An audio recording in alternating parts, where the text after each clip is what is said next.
We have a mysterious new kid on the block. Astronomers call it Oumuamua, which in Hawaiian roughly translates to first-time visitor from far away. Oumuamua is the first interstellar object ever detected in our solar system. Astronomers discovered it in 2017 with the Pan-STARRS 1 telescope. And like all grand discoveries, it has raised more questions than it answers. Where did it come from? What's it made of?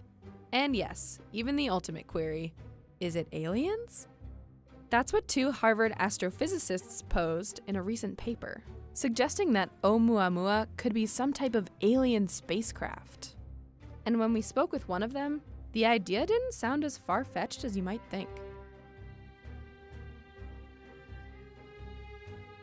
I prefer to adopt the maxim of Sherlock Holmes that if you rule out the impossible, whatever remains, as improbable as it is, must be the truth. Now, a good rule of thumb is that aliens are always the least likely answer. But here's the thing, the more reasonable explanation right now isn't panning out. Most astronomers think that Oumuamua is probably a stray comet from another stellar system. The only problem is that it doesn't look like any comet we've ever seen, because it appears to lack that iconic tail. There was an anomaly seen in the data, and it cannot be explained by the most conventional explanation, which in this case is a cometary outgassing. And so we propose an alternative interpretation, which is the only one I could think of. But it seems extreme to assume aliens just because Oumuamua doesn't look like a comet, right? Not when the Harvard scientists accounted for another peculiarity. As Oumuamua traveled through our solar system, it didn't follow the normal path of a typical comet under the sun's gravity. Rather, it slightly shifted off course, which couldn't be explained by gravity alone. Something else, some unknown force was also at play, manipulating the object's behavior. I cannot think of any other possibility other than the outgassing that we find in comets, which seems to be ruled out because we don't see a cometary tail, or the pressure from the sunlight. There is no other proposal on the table right now. Pressure from sunlight.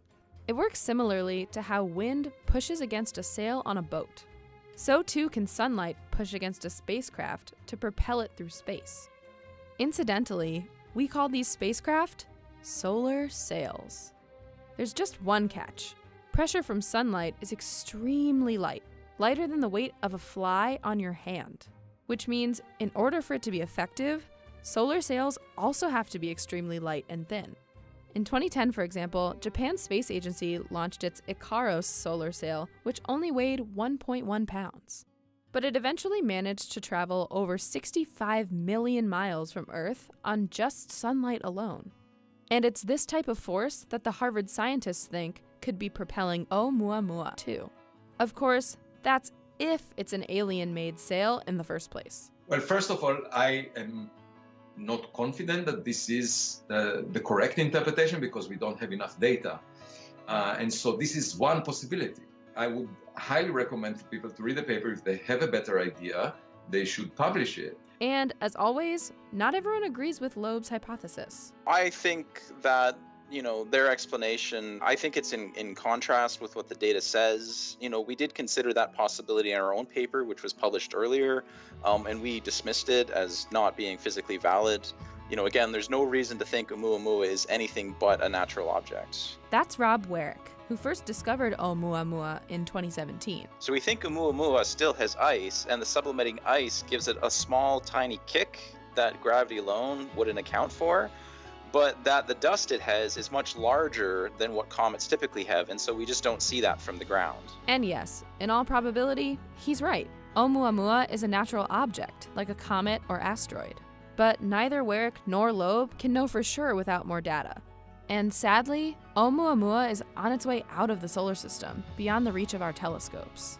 So, the best bet for solving this mystery? So for Oumuamua itself, it's basically gone. It's too faint to see from the ground. There's no way we could send a spacecraft mission. So we really have to find a second object. That would help answer a lot of questions that we don't know. I'm very interested in finding a second one. It'd be nice if I found them all. And Loeb already has some ideas on where to look next. There should be quite a lot of them right now in the solar system, and some of them could be trapped by Jupiter and the Sun that act as a fishing net. And so some of these interstellar objects are bound to the solar system after the first passage. That's right. Some of these interstellar objects might be right here in our solar system, trapped and waiting to be found. It looks like astronomers may have more fascinating discoveries to come.